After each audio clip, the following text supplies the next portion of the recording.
esto sería que, bueno, es más o menos como sería en el laboratorio. En el laboratorio uno mide para n igual a 30. Luego, bueno, analizan esos datos. Después dicen, bueno, yo le aumento más mediciones. Entonces les proponemos, midan 30 mediciones más y analicen. Midan 60 mediciones más y agréguenselas al conjunto anterior. Entonces, ¿qué pasa respecto de las primeras mediciones que tomaron? ¿Cambia la distribución de sus datos? ¿Está mejor definida la estadística? Bueno, esa es un poco la idea de por qué proponemos, ahí estoy leyendo el chat, ahora lo termino de mirar. Ese es por eso que proponemos ir variando este conjunto de mediciones que ustedes ya los tienen de entrada, ¿no? 200 datos, bueno, dividen en subgrupos, pero un poco la línea de pensamiento es esa. Yo no tengo muy clara cómo sacar las incertezas estadísticas e instrumentales. Bueno, genial, ahora lo vamos a repasar.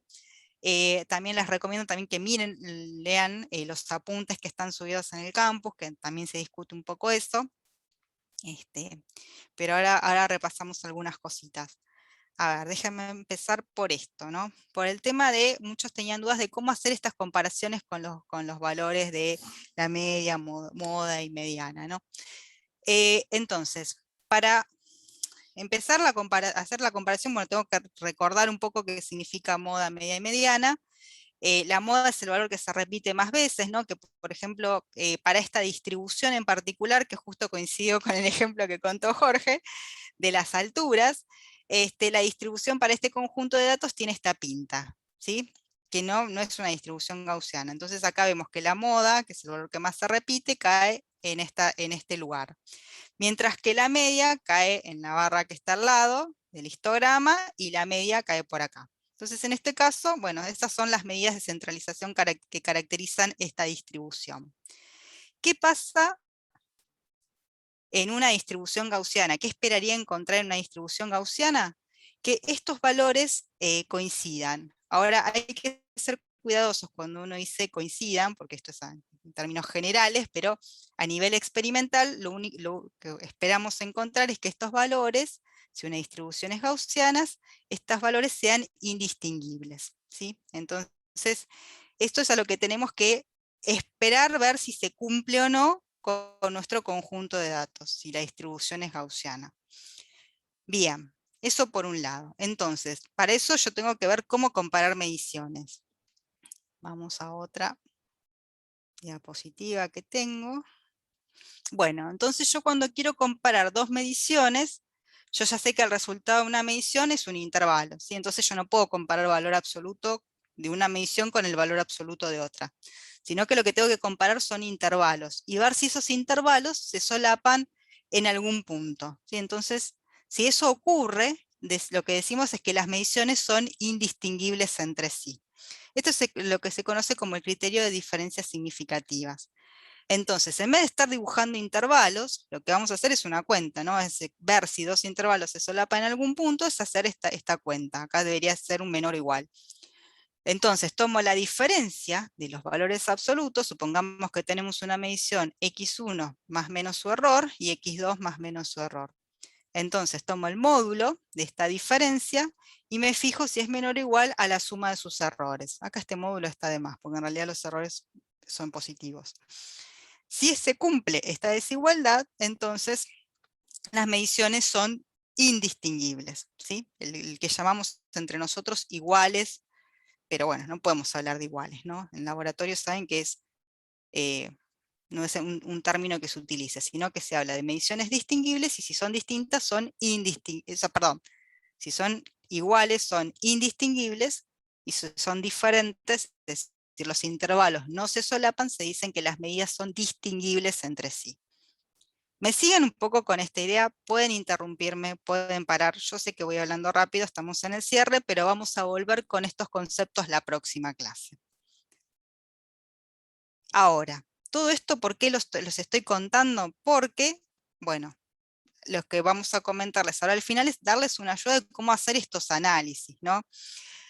Ustedes, no importa el programa de análisis que hayan utilizado, van a tener un conjunto de resultados de qué va a ser la media, el desvío estándar, la moda y demás. Entonces, estos resultados, este es un ejemplo de una tabla de Origin, donde bueno, aparecen estos valores, Y bueno, por ejemplo, centrémonos en la moda, ¿no? Dijimos que la moda es el valor que se repite más veces. Bueno, ese valor yo lo saco de un conjunto de mediciones, elijo un valor que cumple una determinada condición de ese set de datos. Como es una medición, eso tiene un error asociado, que en este caso va a ser el error instrumental. Y acá venimos un poco a cómo determinamos las incertezas. En este caso, cuando tenemos instrumentos digitales, en general la incerteza va a estar asociada con la resolución del instrumento de medición. Va a ser en general la resolución de ese instrumento. Entonces, a mí me dicen en la guía que estas mediciones se realizaron con un cronómetro que tiene una resolución de 0,01 segundos, entonces esa va a ser la incerteza instrumental de esa medición. Entonces, la moda, que acá simplemente aparece como 1,81, en realidad cuando yo lo reporto en el informe, y lo tengo que tener en cuenta para hacer algunos cálculos, es 1,81 más menos 0,01 y las unidades que correspondan, que en este caso son segundos. Lo mismo la mediana, ¿no? La mediana es un valor que cumple una determinada condición dentro de ese conjunto de datos que, como es una medición, tiene su incerteza y su unidad. Entonces, en este caso, estos errores corresponden a los errores instrumentales, para la mediana y la moda.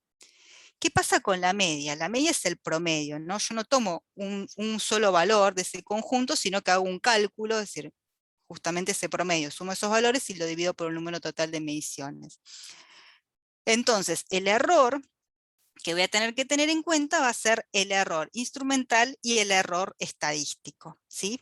Entonces, fíjense que todas estas cantidades, media, moda y media, mediana, moda y media, tienen incertezas asociadas. Y esto lo voy a tener que tener en cuenta, o va a ser importante, para cuando yo haga, ver si estas mediciones son indistinguibles entre sí. Siempre voy comparando de a dos, ¿sí? Con el criterio que mencioné hace un ratito y que vamos a volver a la próxima clase.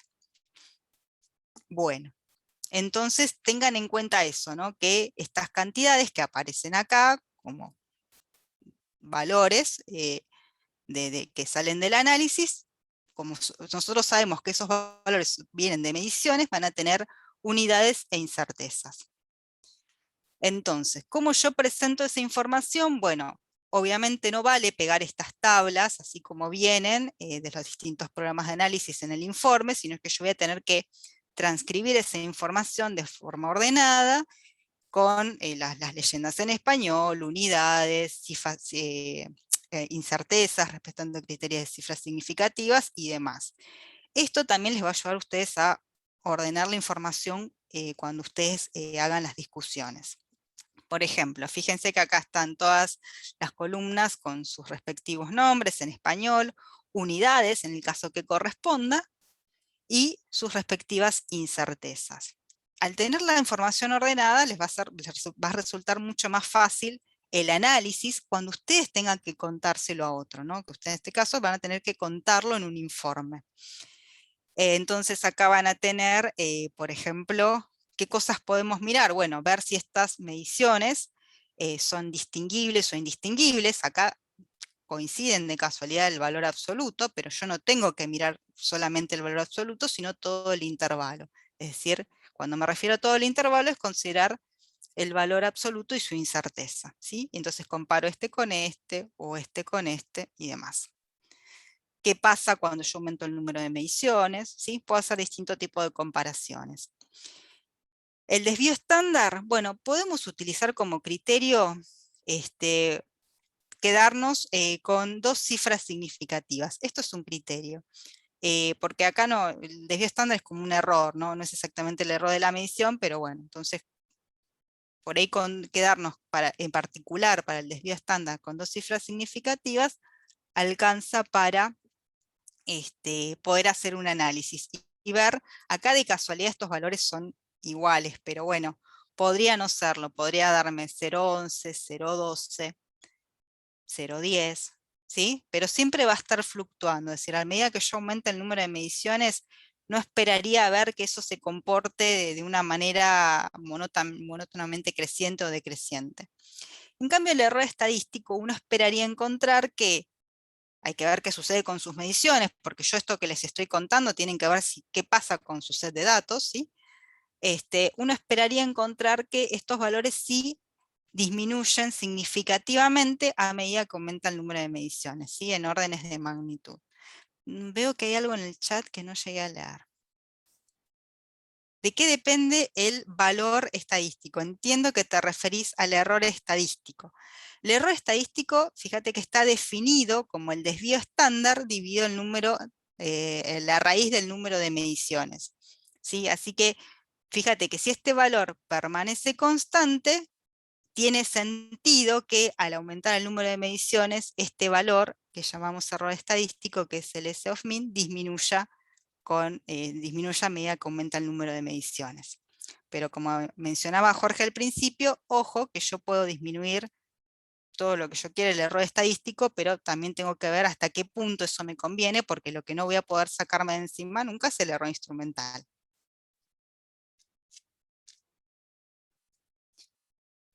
Bien.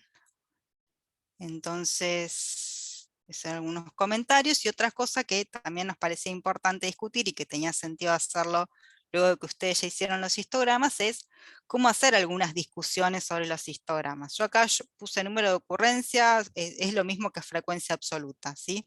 Ustedes van a tener histogramas variando el número de mediciones y van a cambiar esas distribuciones, ¿no? Tal vez en algún momento, para algún número de mediciones, esas distribuciones se mantengan estables. Pero bueno, lo importante es que cuando ustedes hagan el informe, muestren sus histogramas al ver el número de mediciones, pero también discutan, ¿no? Es decir, ¿qué significa discutir? Bueno, a ver, yo te estoy mostrando esta figura porque hay algo interesante que quiero destacar y lo escribo. Por ejemplo, a ver, acá tenemos un histograma de n igual a 30. Acá no queda claro si la distribución de datos realmente sigue una distribución gaussiana, ¿no? Porque acá claramente los datos no siguen una forma de campana. Lo que sí veo seguro es que hay una barra central donde aparecen agruparse la mayor cantidad de las mediciones y no mucho más, ¿sí? Ojo con decir que esto es una distribución.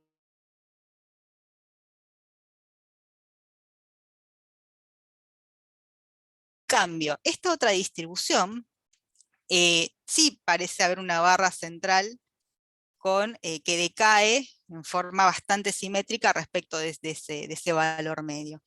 Entonces, acá sí puedo animarme a decir que esto ya, bueno, parece seguir una tendencia de distribución gaussiana, de campana de Gauss. En ambos casos, obviamente, puedo calcular el desvío estándar, la media, y puedo dar un poco más de información al respecto. Pero lo importante es que cualquier comentario que ustedes hagan es sobre lo que están mostrando. Por un lado está lo que la teoría dice, y por otro lado es ver si mi conjunto de datos se comporta de acuerdo a la teoría. Por ahí n igual a 30 no es suficiente, pero por ahí a partir de un cierto número de mediciones sí puedo ver que la estadística está bien definida.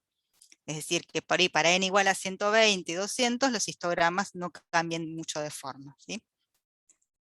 Pero sí haya un cambio bastante drástico entre n igual a 30 y n igual a 120. Y el último comentario, sé que hablo rápido, pero bueno, esto está grabado y de todas maneras ustedes van a tener tiempo estos días de pensarlo y hacer las consultas durante la semana y la clase que viene respecto del ajuste no lineal, ¿no? Ustedes van a tener los datos que provienen de su histograma y la idea es encontrar los parámetros de la curva que mejor ajusta sus datos experimentales. Entonces, fíjense que esta es la forma funcional de la curva, donde va a haber tres parámetros. Uno es la amplitud, otro es el valor donde está centrada la campana, y otro, este omega, es el ancho de la campana. A ver. El método de cuadrados mínimos no exactamente. Habría que ver qué método de ajuste utiliza el programa. Es decir, no estoy segura qué método utiliza el programa para hacer este ajuste no lineal, pero en definitiva es un método iterativo que lo que hace es ir variando cada uno de estos tres parámetros y encontrando la curva que mejor ajusta sus datos. Fíjense que dependiendo del valor de omega, lo que afecta es el ancho de la campana. Una campana más ancha, una campana más angosta. Este parámetro A lo que hace es afectar la altura, ¿no? Por una campana que esté por acá arriba, una campana que esté por acá abajo. Entonces, en términos cualitativos, esa es un poco la idea.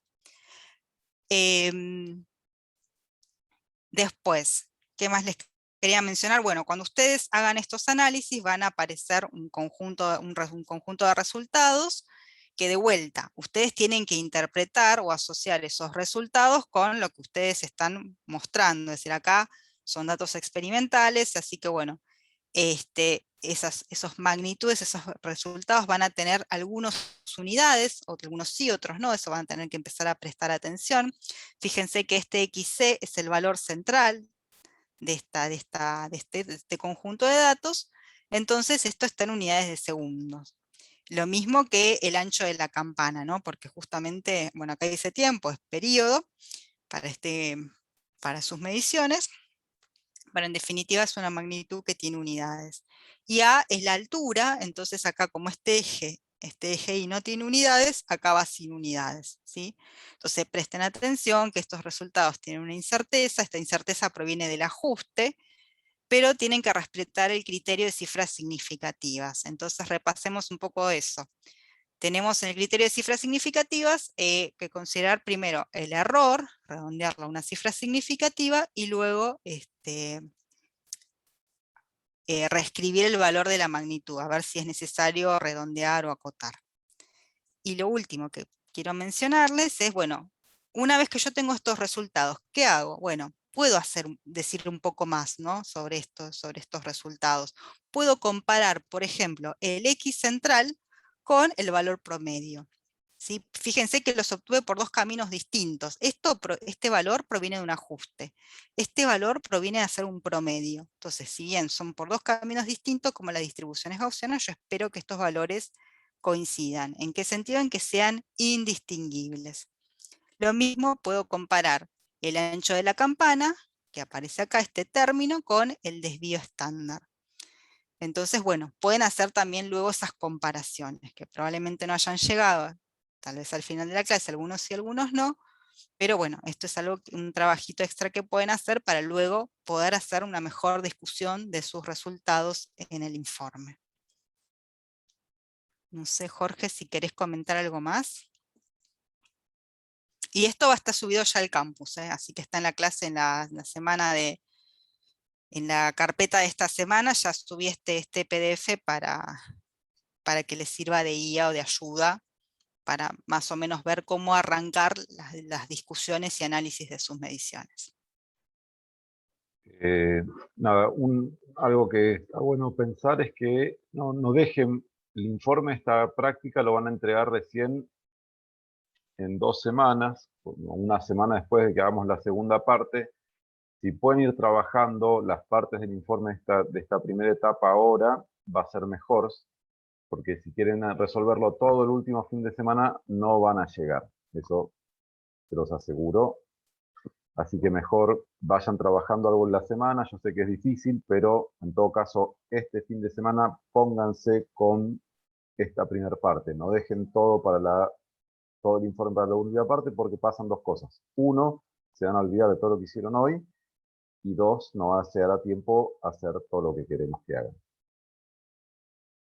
El Bien. informe sí lo van a entregar por mail. Me lo van a mandar a mí por mail, o eventualmente a mí y a Mónica, y ya está. No, esto de alguna manera ya no es que vamos a seguir la clase que viene. La clase que viene vamos a hacer la segunda parte de la guía. Cosas que no pudieron terminar hoy en clase, para eso están los tutoriales como para que ustedes puedan seguir trabajando en casa. Esa es la ventaja de estas prácticas, que ustedes pueden seguir trabajando aun cuando hoy no hayan terminado. Y sí se entrega un informe por grupo. No, escrito en principio en Word o en algún procesador de texto, lo que quieran, pero lo entregan en formato de PDF. Fíjense que, bueno, no sé cuán familiarizados estarán con los distintos procesadores de texto, pero por ahí está bueno tener algo, si utilizan algo, por ejemplo, tipo Word, pueden utilizar en Google, los que tienen cuenta en Google, ¿cuál era? El Google Docs. Google Docs, sí. Ok, y ahí es como de vuelta, tienen una plantilla donde pueden cargar incluso la plantilla que les subimos, que les compartimos, mejor dicho, en el campus, o empezar una nueva, pero lo que está bueno es que todos los integrantes puedan tener acceso, así pueden ir cargando esa información y trabajando sobre un mismo documento, ¿no? Porque no eso de que trabajan por separado, después uno se encarga de compilar todo. El archivo, si bien es cierto que uno como grupo se reparte un poco las tareas a la hora de armar el informe, todos tienen que luego